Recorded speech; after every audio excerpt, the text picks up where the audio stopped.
오늘은 캠핑장 인허가 부분에 대해서 말씀드릴 건데요. 어디다 캠핑장을 할지, 나만의 컨셉은 뭘지, 그걸 정하는 게 상당히 힘든 일인데 그것까지 하셨다면 여러분들은 절반 이상 성공하신 거라고 저는 생각합니다. 그런데 그 다음으로 제일 중요한 관문이 남았어요. 바로 인허가거든요. 제가 정리를 하면서도 제일 어렵다고 생각했던 부분이 바로 인허가고요. 오늘은 인허가 부분에 대한 얘기를 제가 실질적으로 운영하면서 느꼈던 그런 팁까지 같이 드리려고 하니까 꼭 끝까지 시청해 주시면 분명 도움이 될 거라고 생각합니다. 캠핑장은 각 시나 군에서 그 인허가를 담당하거든요. 그래서 각 지자체마다 조항이 조금씩 달라요. 지자체마다 조례나 이런 것들이 다르기 때문에 그런 부분들은 정말 잘 알고 컨설팅 받으시면 좋을 것 같아요. 저는 남해군에서 캠핑장을 하고 있잖아요. 그래서 남해군 위주로 말씀드릴 건데요. 기본적인 세팅 방법들은 거의 다 비슷할 거예요. 그래서 제가 그냥 그 기본적인 툴에 대해서 몇 가지를 말씀드리고 남해군이 조금 달랐던 거 이런 것도 말씀드려 볼게요.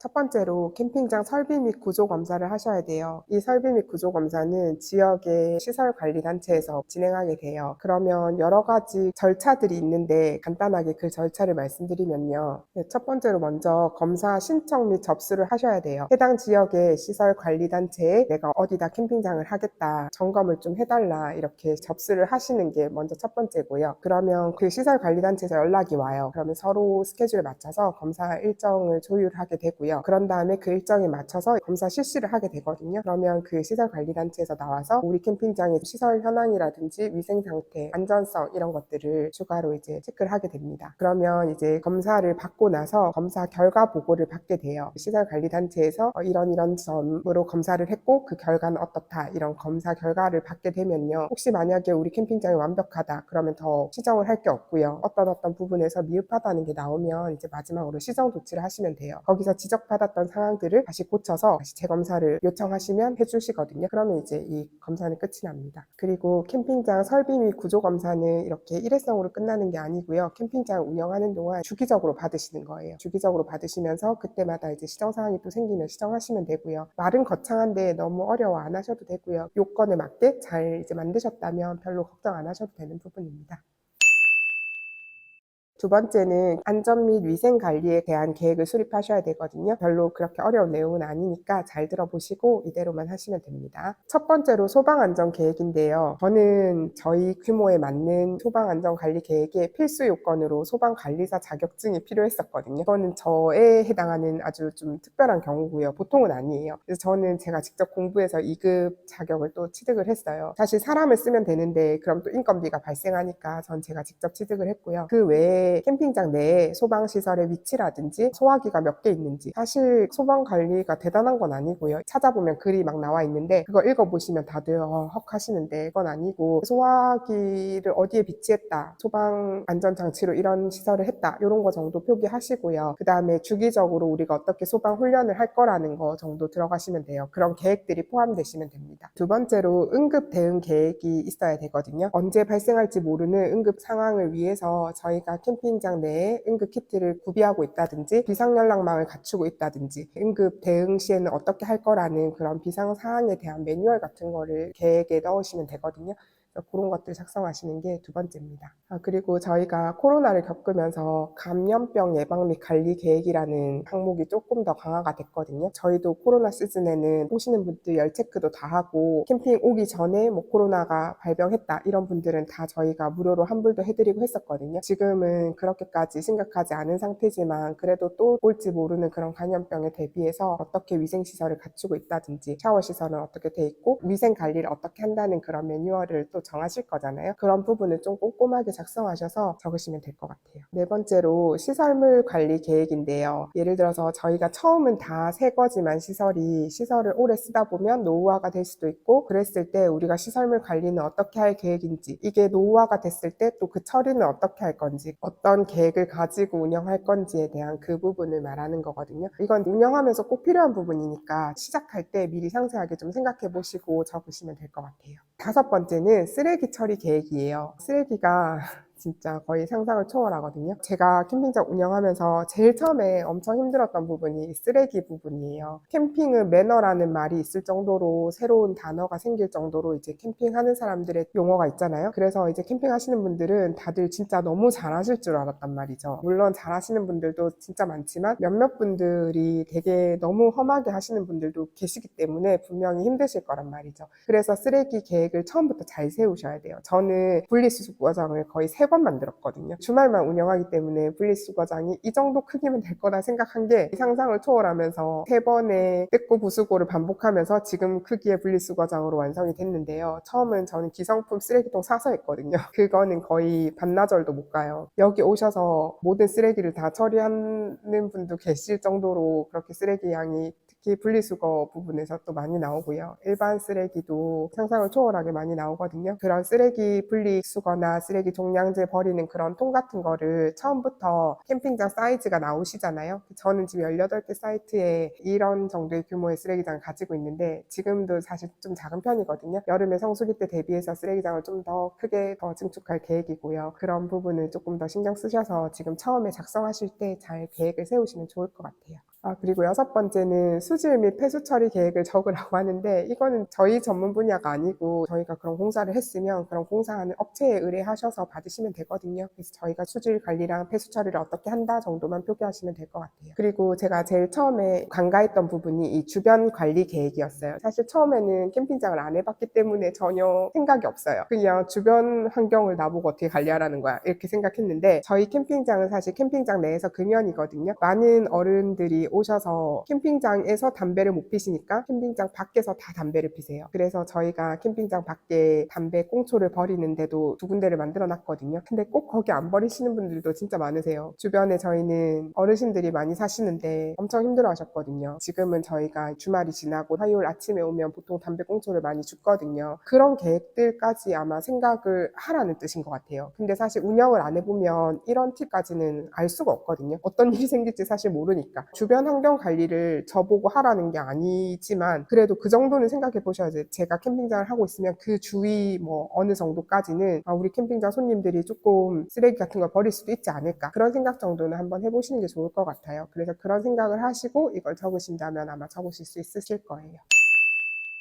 네, 이제 3번째입니다. 환경 및 소음 방지 계획을 수립하라고 하거든요. 너무 말들이 다 거창하죠. 환경 및 소음 방지 계획을 제가 어떻게 수립을 하겠어요. 그래서 사실 너무 난감했는데 그렇게 어렵게 생각할 필요는 없었고요. 환경이랑 소음은 정말 중요해요. 왜냐하면 저희가 포롤 단신 산속에 들어가서 혼자 캠핑장을 하는 게 아니기 때문에 저 같은 경우만 해도 마을 안에 있거든요. 마을이랑 뭐 밀접하게 우리 캠핑장 바로 옆집에 사람이 살고 이런 건 아니지만 저희는 폐교였던 자리였으니까 그래도 마을에서 위치가 좀 좋은 곳이잖아요. 마을 한가운데 있는 캠핑장으로서 저희가 만약에 시끄럽거나 환경을 너무 오염시키거나 한다면 마을 안에서는 할 수가 없을 것 같거든요. 그런 부분들이 이제 하기 전에는 이런 단어만 딱 들었을 때 너무 어렵게 생각된단 말이죠. 제일 처음에 소음 및 환경 관리 계획을 수립하는 단계에서부터 시작하면 돼요. 어디서 소음이 발생할 것인지, 어디서 환경 오염이 발생할 것인지, 물론 발생시키지 않는 게 제일 좋아요. 그걸 미리 차단하는 게 제일 좋고, 그렇지 않다면 그게 어디서 발생될 수 있을 것인가. 2번째로 소음이랑 환경 오염을 측정하고 감시할 수 있는 그런 설계를 해야 되거든요. 큰 캠핑장이나 지자체에서 하는 돈이 많은 캠핑장 이런 데서는 환경 오염을 측정할 수 있는 그런 설비도 하신다고 해요. 근데 그거는 예산적으로 저희는 불가능하죠. 너무 비용이 많이 드니까. 그런 거를 설비를 갖추지 못한다면 그걸 감시를 하셔야 돼요. 감시라고 하면 단어가 좀 그런데 캠핑객들이 오시면 한 번 더 환경오염 문제라든지 소음 문제 같은 거는 당부드리고 있거든요. 그렇게 하시면 되고요. 환경오염이라든지 소음 문제가 만약에 발생한다. 그걸 측정했는데 발생했다. 아니면 뭐 민원이 들어왔다. 이런 문제가 생겼을 때 그걸 어떻게 개선을 할지에 대한 방안도 나오시는 게 좋거든요. 그래서 그런 개선 방안도 이제 적으시고요. 이렇게 지금까지 제가 쭉 말씀드린 거를 환경오염 방지 계획 수립을 하라. 그 큰 타이틀만 가지고는 처음부터 쓰려면 쓸 게 없기 때문에 제가 이렇게 차례대로 말씀드린 거거든요. 계획을 세우고 측정도 하고 감시도 하고 그래서 그런 결과가 나왔을 때 저희가 대응 방안도 세우면 그게 결국 환경오염과 소음에 대한 방지 계획을 세우는 게 결국은 되더라고요. 처음부터 그렇게 적으려고 하시지 말고 제가 말씀드린 대로 쭉 한번 생각을 해보시고 적으시면 이 부분도 쉽게 적으실 수 있을 것 같아요.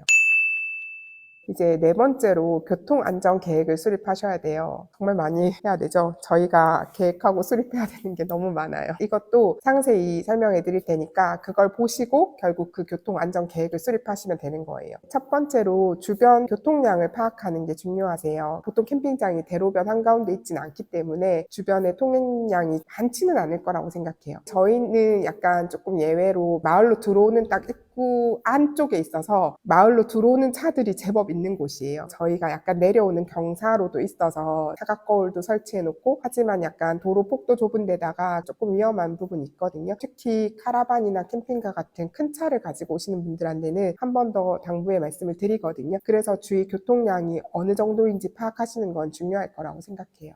그리고 주차장 설계 및 운영하는 것도 이제 생각을 해보셔야 돼요. 주차장이 적정 대수로 갖춰져 있으면 혼잡할 일이 많이 없거든요. 저희는 또 평일에는 손님이 많이 안 오니까 저희 주차장은 평일에 이제 마을 주민들이 또 같이 이용하기도 하거든요. 그렇게 마을 주민들의 차까지 될 수 있게 해주니까 특히 위험했던 그 진입로가 좀 더 많이 해결이 됐어요. 그런 식으로 이제 주차장을 잘 확보하는 게 되게 중요하다고 생각해요. 그래서 그런 주차장 확보가 중요하고요. 또 필요하다면 교통안전물도 설치하셔야 돼요. 예를 들어서 도로변까지는 아니지만 좀 길이 좀 큰 길이 있을 수 있잖아요. 그러면 횡단보도도 지자체랑 얘기해서 그으시면 좋고요. 또 교통 약자분들이 될 수 있는 주차장 자리, 그분들이 휠체어를 내리는 동선이라든지 그런 것들은 다 표기가 돼 있는데 그 도로 상황에 맞게끔 표시하셔야 된다고 생각해요. 안전은 아무리 중요성을 말한다 해도 지나치는 게 아니기 때문에 꼭 저는 이 부분은 중요하게 생각해서 그 계획을 수립하셔야 된다고 생각해요. 마지막이에요. 너무 어려우셨죠? 마지막은 캠핑장은 적정 면적의 비율을 확보하셔야 돼요. 적정 면적의 비율이 뭐냐면요. 처음 들으면 이게 뭐지? 끝말잇기인가? 이렇게 생각하실 수 있어요. 캠핑장 구역 대비 캠핑장 면적 구역, 캠핑장 면적 구역 대비 주차장 구역, 주차장 구역 대비 샤워장 및 화장실 구역, 샤워장 및 화장실 구역 대비 쓰레기장 구역, 이렇게 각각 대비에 따른 구역을 확보해야 된다는 얘기거든요. 이를 수치적으로 쉽게 설명하면 내가 1000평의 캠핑장을 해. 그러면 캠핑장 구역은 500평 이상 되어야 된다는 말씀이에요. 캠핑장 구역 대비 주차장 구역은 30%가 돼야 돼요. 그래서 캠핑장이 아까 500평이었고 500평이 30%면 150평. 그래서 150평이 주차장이 돼야 된다는 말씀이에요. 또 주차장 구역 대비 20%가 샤워 시설 및 화장실이 돼야 된다는 거예요. 그 다음에 샤워장 및 화장실 대비 10%가 쓰레기장 구역이 돼야 된다는 말씀이에요. 그게 지자체마다 거의 정해놓고 있는 면적 할당량이라고 보시면 돼요. 그래서 그거를 맞추셔서 계획을 하시고 그 계획을 여기 담으시면 돼요. 저희가 인허가를 받기 위해서 필요한 것들을 제가 5가지로 나눠서 말씀드렸고요. 저는 남해군이니까 저희 남해군의 요건은 어땠는지 제가 말씀을 드려볼게요. 남해군의 캠핑장 인허가 조건은 시설까지 갖추시고 나면 상수도 및 하수도를 어떻게 설치할 것인가에 대한 계획을 수립하셔야 되고요. 아까 제가 말씀드린 소음 및 환경 오염 방지 계획도 수립하시고 교통 안전에 대한 그 계획도 수립하시면 남해군에서는 기본적으로 인허가 조건이 끝났다고 생각하시면 돼요. 근데 이 외에 약간 기타 요건들이라는 게 있어요. 기타 요건은 이제 또 전화를 해서 다 물어보셔야 돼요. 아니면 직접 찾아가서 물어보시거나. 첫 번째 기타 요건은 소방시설 설치 및 관리 계획서를 제출하는 거였어요. 두 번째는 청결 유지 및 쓰레기 처리 계획서를 제출하는 거였어요. 세 번째는 감시 카메라를 설치하고 그 녹화된 분량을 어떻게 보관하고 처리할 것인지에 대한 계획서를 제출하는 것이에요. 네 번째는 손익분기점 계산서를 제출하는 거예요. 제 사업이지만 어떻게 손익분기를 내겠다는 그런 계획서까지도 보시거든요. 이 캠핑장 어떻게 운영할 것인지에 대한 전반적인 걸 이제 먼저 체크를 하시는 거죠. 다섯 번째는 현장 관리 계획서를 제출해야 돼요.